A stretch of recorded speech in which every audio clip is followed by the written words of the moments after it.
Good morning. It's good to see you this morning. Take your Bible and flip over to Galatians chapter 5, if you would. We had left off talking last week in our review of what we're calling basic Bible facts, basic Bible information, dealing with a question that makes a lot of folks uncomfortable. Can a person who's been saved fall from grace, fall away and be lost? After you've been saved, can you get lost again? And that sort of raises a background question or a background thought. How'd you get lost in the first place? And therein lies the root, in many respects, of the differences in a lot of people's beliefs.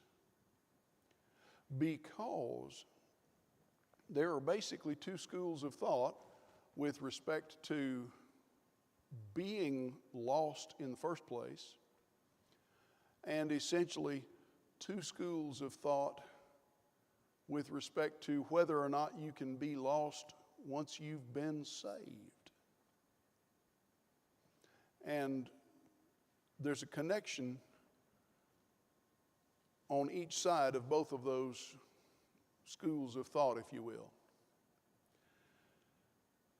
In the denominational community of Christendom, all of those various denominations that describe themselves as Christian, the two schools of thought about the condition of the human soul basically break down between people are born innocent and choose to sin and thus become lost, and the idea that somehow Adam's sin, and I've always found it puzzling that we talk about Adam's rather than Eve's sin.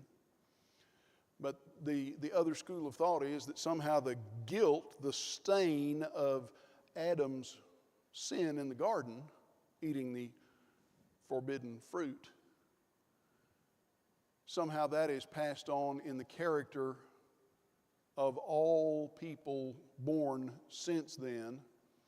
And by that reasoning then, every person ever born, with the exception of Jesus Christ, is born condemned, stained with the guilt of that sin. The other side of that school of thought is that's not the case, that children are innocent until they're mature enough to understand that they're responsible for their actions. And then when they understand that and choose evil, then they become separated by that choice. So you have two schools of thought, one that says that all people are born lost, and the other that says no, people get lost, separated from God by the consequences of their own choices. When we read about Jesus, one of the things we read in Hebrews is that it behooved him, or it was necessary for him to be made like his brethren, that is, humanity, in all points, in every detail. And when we read that in Hebrews chapter 2, usually what we take away from that is, he was tempted in every way just like we are, which is true. You flip over to chapter 4, and what do you read in Hebrews 4 and verse 15? We do not have a high priest who cannot be touched or cannot relate to our infirmities, but one who has been what? Tempted in all points just like we are, yet without sin. But there's more to it than that. Because you back up and the Hebrews writer says he had to be made just like his brethren in every way. Okay, if his brethren are born condemned by the stain of Adam's sin, he would have to be as well. And if he were, then his sacrifice would be only for himself and not for us. There's a fatal flaw in the idea that somehow the guilt and stain of Adam's sin is passed on to every individual after him.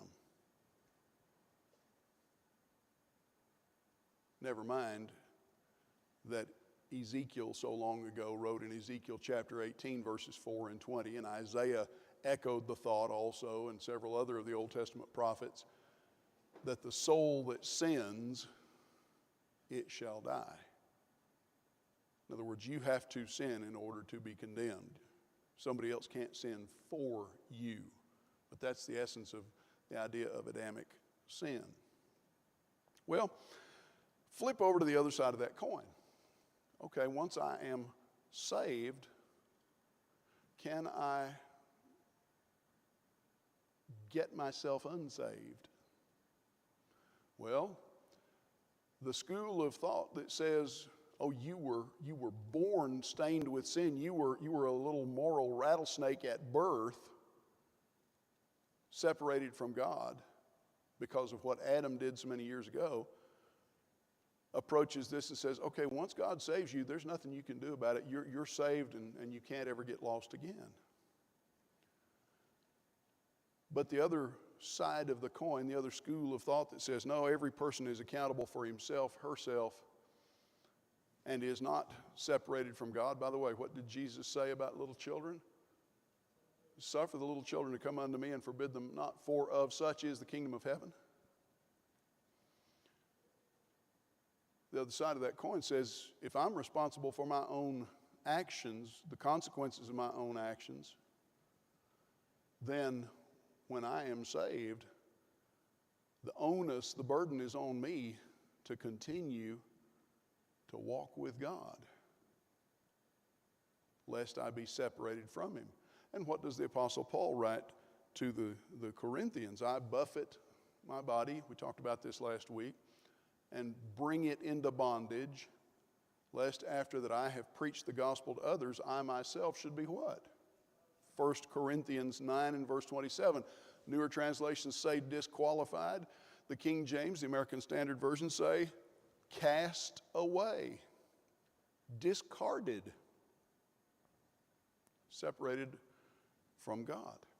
So, can a saved person fall away and be lost? Now, the folks that say once you're saved, you're always saved and can't be ever lost again say, oh yeah, you can fall away, you just won't be lost. You just won't. You may not get in heaven, as it sometimes is described, you may not get to sit in the front row, but you can still sit in the back row with all the sinners, as it were. No implication for those of you nearer the back of the auditorium this morning. That's not my illustration. Can a saved person fall away and be lost? Well, can I err? Can I stray? Can I depart from the faith? Can I fall away? Is that even possible? Well, in Galatians chapter 5, the Apostle Paul is writing to the Christians in the churches, congregations, in the north central region of modern day Turkey, the area that used to be called Galatia. And he says to them, for freedom, Christ has set us free. Stand firm, therefore, and do not submit again to a yoke of bondage or a yoke of slavery. Now, what's he talking about with the yoke of slavery here? If you back up into chapter 4 and the latter part of chapter 3, what he's been emphasizing to these Galatian Christians is that some of the folks teaching them, oh, you Gentiles can be Christians, but you have to also basically be proselyte Jews in order to come to Christ. You have to adopt customs and practices and so forth of Judaism. You have to keep the Sabbath and be circumcised and so on and so forth, keep the dietary laws and what have you. Paul says, you've been freed from that. He uses the analogy or the allegory of Hagar and Sarah to illustrate the difference between being born of slavery and being born free.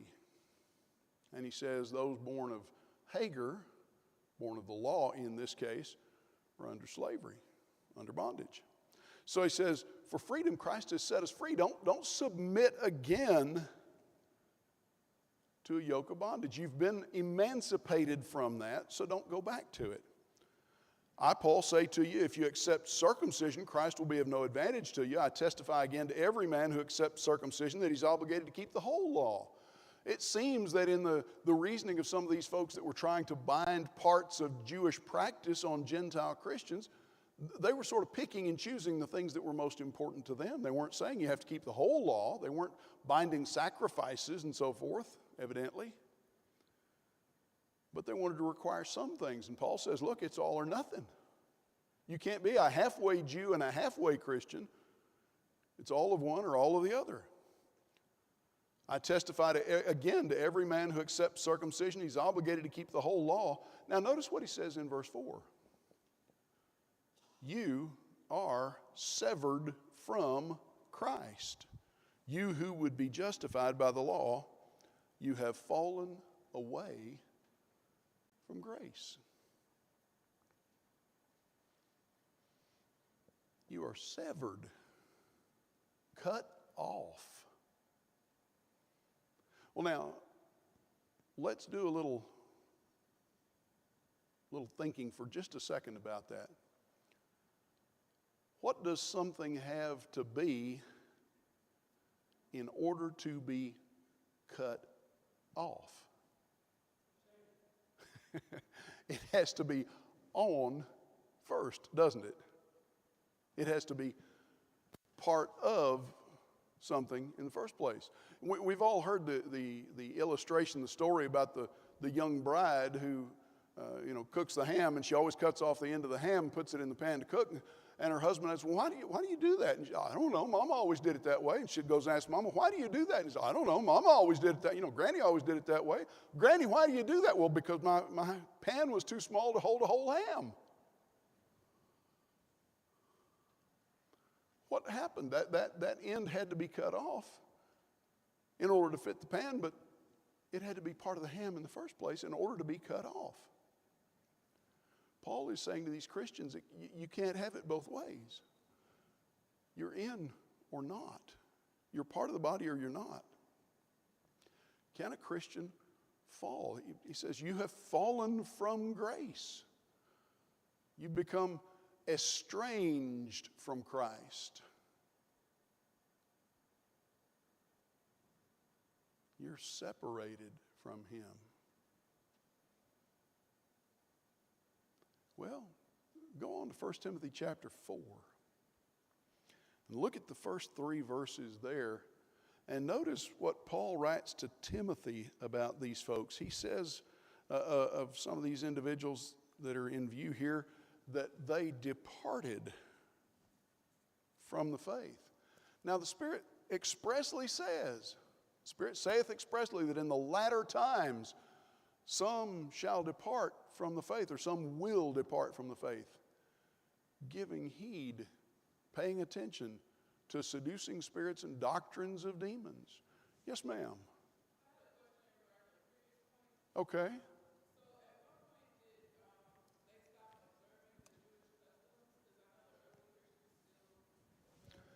Okay. Question relating back to the previous passage in Galatians chapter 5 and verse 4.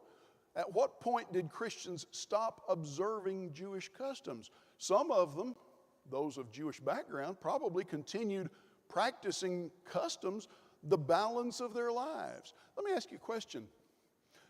Is it wrong to keep a kosher house for a Christian?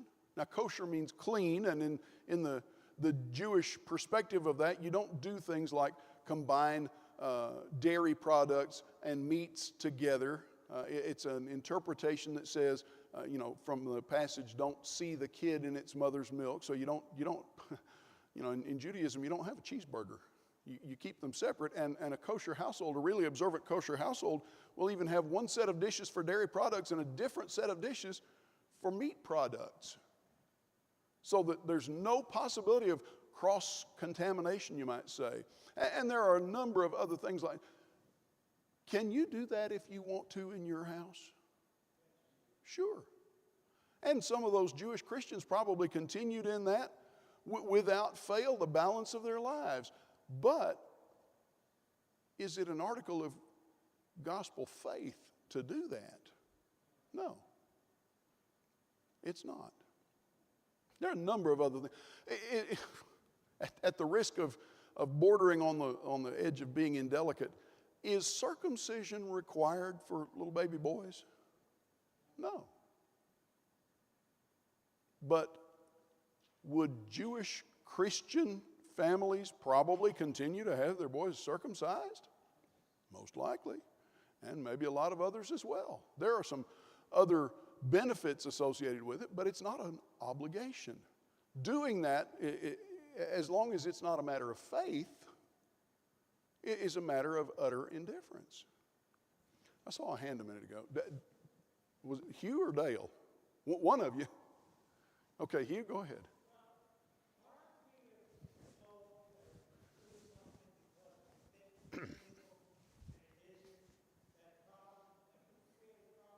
Okay, so whatsoever is not of faith is sin, James makes the point in James chapter 4. All right? Are there things that this person, this Christian, can do in good faith without any offense to their conscience that that Christian cannot do?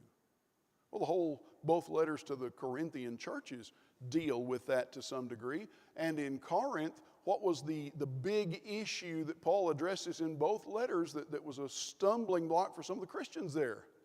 Oh, where do you get your meat?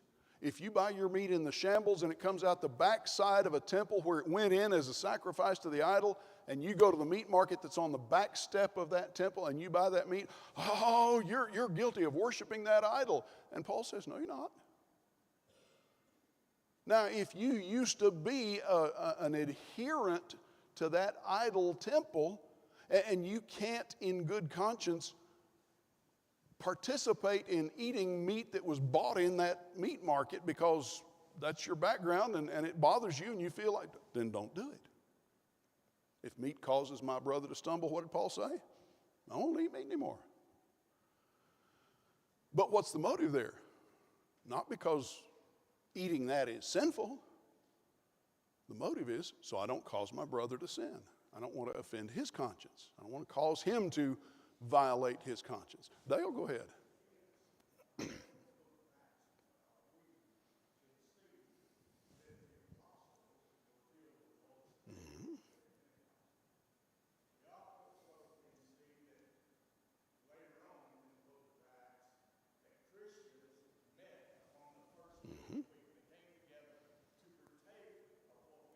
Yeah.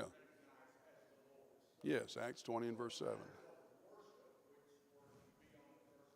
Yep.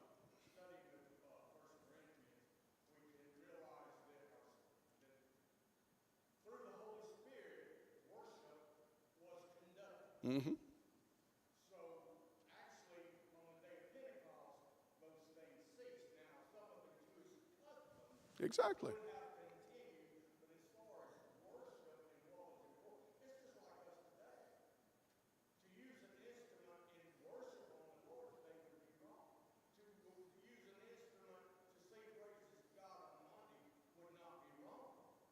Because there's no commandment or there's no barrier there to say that would be wrong.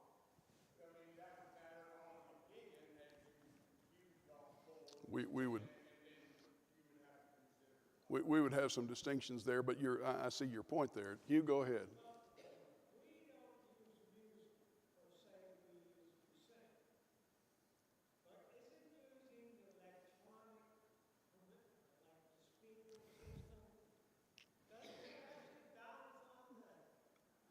It's no different. That's no different than a songbook. That's no different than a hymnal. Yeah, folks have sometimes, at the risk of sounding flip without meaning to, folks have sometimes split hairs about such things. However, going back to Pharion's original question, When did Jewish Christians cease their Jewish practices as Christians? There were aspects of their daily behavior that probably did not change at all, because those were aspects of their personal comfort, conviction, and they learned to accept that those things were not obligated for Gentile Christians. And that's part of what Paul is dealing with here in Galatians chapter 5. Coming over to 1 Timothy now, Paul writes to Timothy, question, can a person who's been saved fall away, sin, and become lost once again? The Spirit expressly, specifically says what? In latter times, some will depart from the faith. Why? How? How does that occur? By paying attention, giving heed to seductive spirits, deceitful spirits, doctrines of demons, speaking lies in hypocrisy. Now, the speaking lies in hypocrisy are the seducing spirits, the demonic doctrines. They're listening to that, paying attention to that, having their own conscience seared with a hot iron. What is a callus?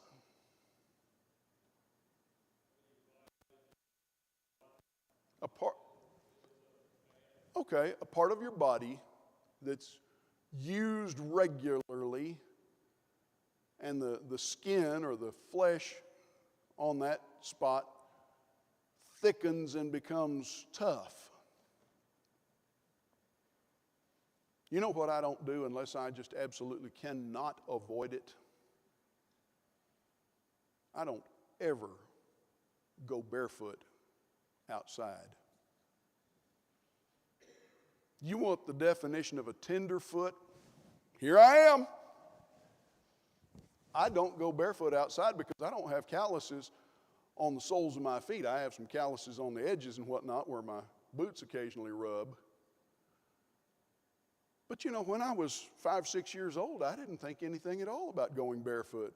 You probably didn't either. In fact, my mother would have to drag me back into the house and put shoes on my feet when it was cold outside because I was right on out in the yard. My feet were tough. Paul talks about folks whose consciences are seared with a hot iron. Seared is way beyond calloused. You still have feeling even in calloused parts of your body. They're just a little tougher than the tender parts. Seared, though, the nerves have been deadened, burned away. Can't feel anything. Conscience is seared, way past feeling. And then he goes on and gives some examples, some illustrations that grow out of this. Forbidding to marry, commanding to abstain from food that God created to be received with thanksgiving by those who believe and know the truth. Can a person turn away, fall away? Well, can a person depart from the faith? Paul said, yes, they can. Flip over to James. Isn't it funny, ironic, that some in the theological community want to set Paul over here and James over here and say the two are in disagreement, they're in conflict with each other. Paul is all grace and James is all works. Well, in this case, Paul and James agree. You look at James chapter 5 and verses 19 and 20, and he talks about those who err from the truth. If any among you wanders from the truth, let him, someone turns him back, let him know that he who turns a sinner from the error of his ways will what?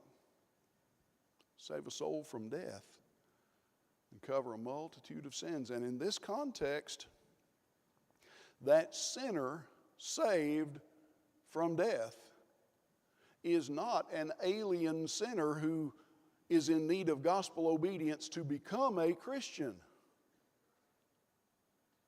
In the context here, that sinner that James describes is a brother or a sister who has sinned and is by being brought back, being saved from death, saved from separation from God. Well, can I fall? Can I turn? Peter says, yes, you can be led away. Go ahead, Mitch.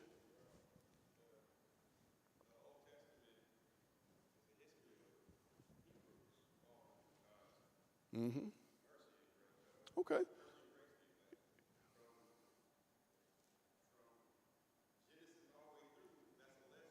Okay. Point's well taken. The Old Testament from Genesis to Malachi is a history lesson, if you will, an object lesson of God's people, Hebrew people, and before them, those among the patriarchs, falling from God's grace. And there is grace in the Old Testament and mercy as well. What was the most fearsome prospect of punishment, if you will, at least in this world, for the ancient Hebrew? Not just physical death, but separation or disinheritance from their people. What's the warning that appears again and again and again? You know, his name shall be cut off from among the people. God is nothing if not consistent. If that was a prospect in that illustration of God's dealings with humanity, and by the way, what is the Old Testament? In one respect, it is a picture, if you will, of how God deals with man. For that to be a true picture, then there has to be a corresponding part or corresponding aspect in the new covenant. And that's what we're talking about this morning. Peter, 2 Peter chapter 3, the last verses that Peter writes. You therefore, beloved, since you know this beforehand, beware lest you fall from your own steadfastness, being led away with the error of the wicked. Beware lest you fall. In contrast, grow in the grace and knowledge of our Lord and Savior Jesus Christ. To him be the glory both now and forever. Amen. So, what's Peter emphasizing to Christians? You have a say, a choice, a part in whether or not you continue in these things. Think about Paul's words to the Corinthians in 1 Corinthians chapter 15. Be ye steadfast, 58, unmovable, always abounding in the work of the Lord, for as much as you know that your labor is not in vain in the Lord. Flip the page or look across the page to chapter 16, and what does he say in verse 13 there? 1 Corinthians 16 verse 13. Stand fast in the faith. Quit ye like men. Be strong. Whose responsibility is that? One school of thought basically says, oh, that's all on God. The other school of thought says, no, I have a part in this. Isn't it interesting that when Simon the sorcerer in Acts chapter 8 comes to Peter and says, let me pay you to have apostolic power like you do, how does Peter respond? What's his initial response to that?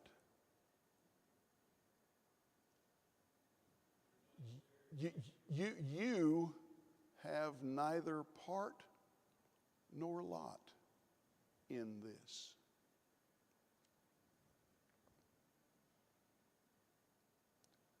You don't get to participate in this,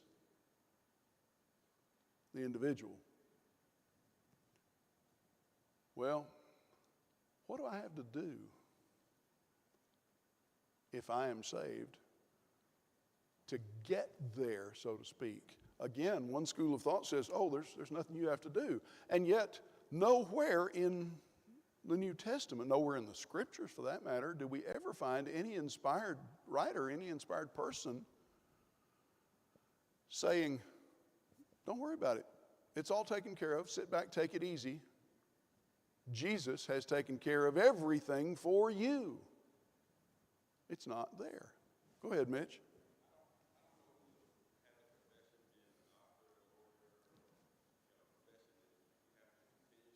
Mm-hmm.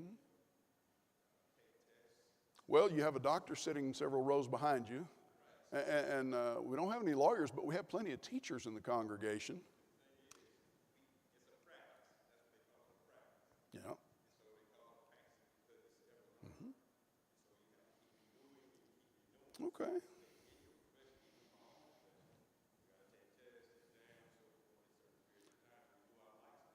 Okay, there's a good analogy here.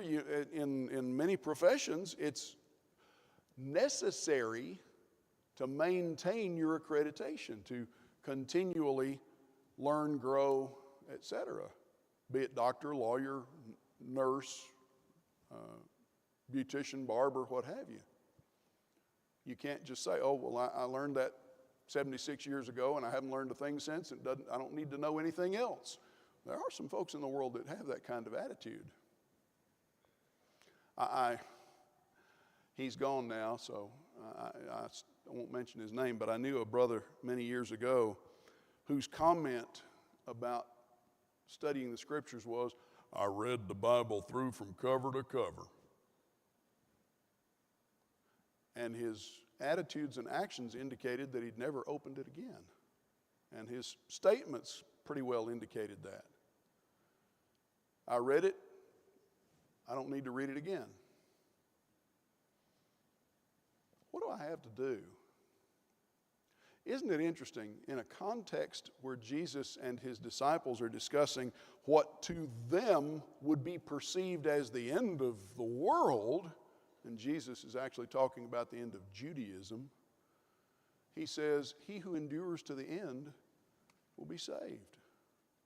Now, Matthew 24, from about verse 3 all the way to verse 34, 35, everything Jesus explains and tells about pertains to the impending destruction about 30 years later, roughly about 40 years later, of the city of Jerusalem and the Hebrew economy, the national identity of Judah, the destruction of the temple and so forth.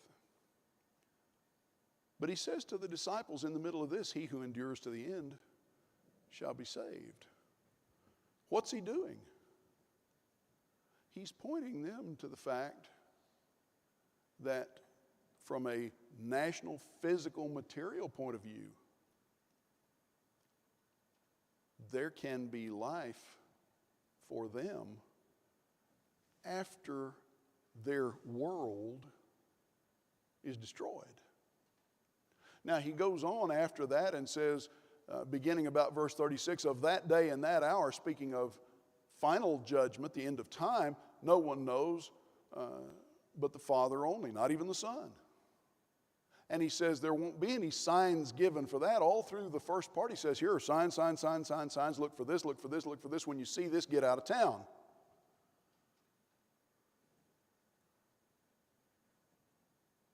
But then he says, as for eternity, here's the lesson. Be ready now. Stay ready now.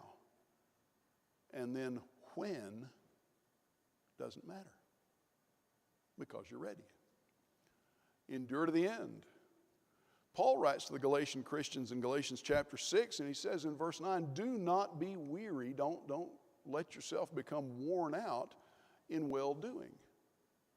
In due season, we shall reap if we do not faint, if we do not lose heart.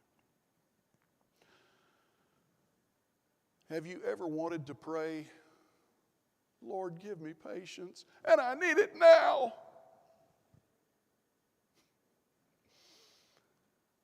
How many children, along about the week of Thanksgiving, begin to focus beyond the turkey dinner to the tree and the packages, and they just can't wait. When our daughters were very small, Katie was a baby and Emily was just a 2-year-old toddler. Katie was just mobile enough. She was about 7, 8 months old. Just mobile enough to get around on all fours on the floor. And all those pretty, colorful packages under the Christmas tree were just, she wanted to know about that. And of course, baby doesn't know anything about that. So we kept telling her, no, don't touch. And so Christmas Day arrived, and we went with family together, and we ate, and we visited, and finally, from Emily's point of view, the time is here. And she and her cousins, we began to pass out gifts, and they just, you know how it is, they tore into them. And Katie sat there bug-eyed, looking at Emily like, you're going to be in so much trouble. It was comical to see the expression on her face. We shall reap in due season if we do not faint. God doesn't give us what we want necessarily the moment that we want it, does he? But that does not lessen the assurance and the certainty of what he promises. Don't become weary. Don't give up on well-doing. To the Philippian Christians, Paul writes in Philippians 2 and verse 12, work out your own salvation with fear and trembling. Now the whole statement says, therefore, my beloved, as you've always obeyed, not only in my presence, but much more in my absence, work out your own salvation in fear and trembling. And then he goes on and says, for it's God who works in you both to will and to do for his good pleasure, for his purposes.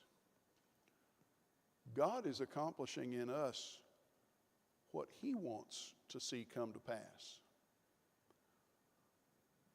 Does what you want ever conflict with what God wants? Have you ever been tempted?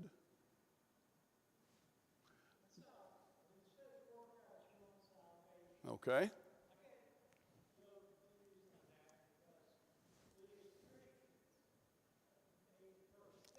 Mm-hmm. We continue on. Okay. Work out your own salvation. When we use that expression, work something out, in common parlance, what do we have in mind? What are we trying to express ordinarily?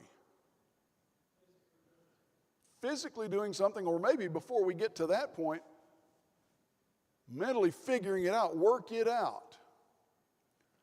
I had an algebra teacher in high school who used to, when we would ask questions about some step or some problem, the first thing she'd say in her gravelly, smoky voice is, read the problem. And what she meant by that is, pay attention to what you're, don't just look at it and let yourself be befuddled. That's a language, read what it's telling you. But then when you did that, and you stood there in front of her and you stated what it said, you literally read the problem, then she would look at you and you'd say, I don't understand, Mrs. Burnett. And she'd say, work it out.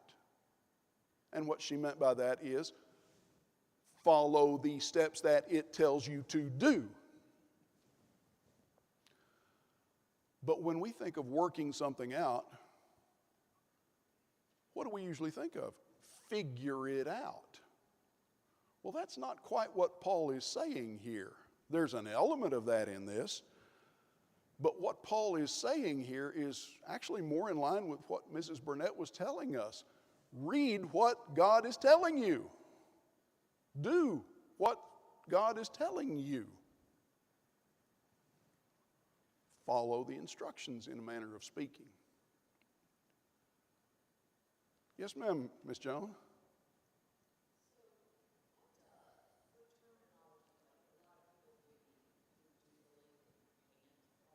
Mm-hmm.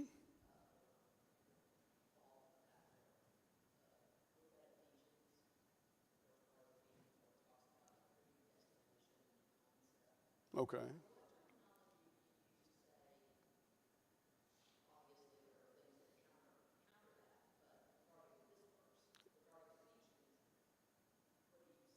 Okay. Question about the terminology that appears not just in Ephesians, but several places in the New Testament about predestined or foreordained, much like this, work out your own salvation. How do you address the typical perception of that just in that many people have in a casual reading? Oh, I'm predestined. That means God chose beforehand, so I don't have any input into it. Okay.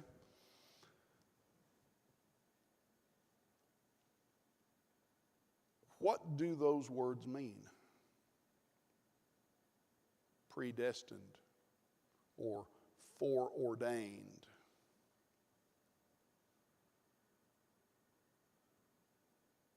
If we put the common theological interpretation on them, those words mean God chose, and you don't have any say in it. You don't have any part in it. However, were the apostles writing in 16th, 17th, 18th, 19th, 20th, 21st century theological terminology? Or were they writing in ordinary language of the common people of the day? We describe the Greek of the New Testament, for example, not simply as Greek, but as a particular variety of Greek. It's called koine, which means common Greek. It was the language of everyday folks in the street, everyday folks in commerce, in business. There were no particular theological constructs put on those words. They had their ordinary everyday meanings. And so when the Apostle Paul writes, for example, that whom God did foreknow, he predestined, what does that say? God planned something. It doesn't say God chose your name specifically. It says God planned something. What did God plan? God planned he who endures to the end shall be saved. God planned here's who can be saved and here's who cannot be. Now, how do I fit into that picture? I see that our time is up. We'll need to stop here. We'll come back and discuss this a little bit more next week, Lord willing. I apologize, we've gone over time with that, and we'll come back to this next week, God willing. Thanks for your attention and your participation.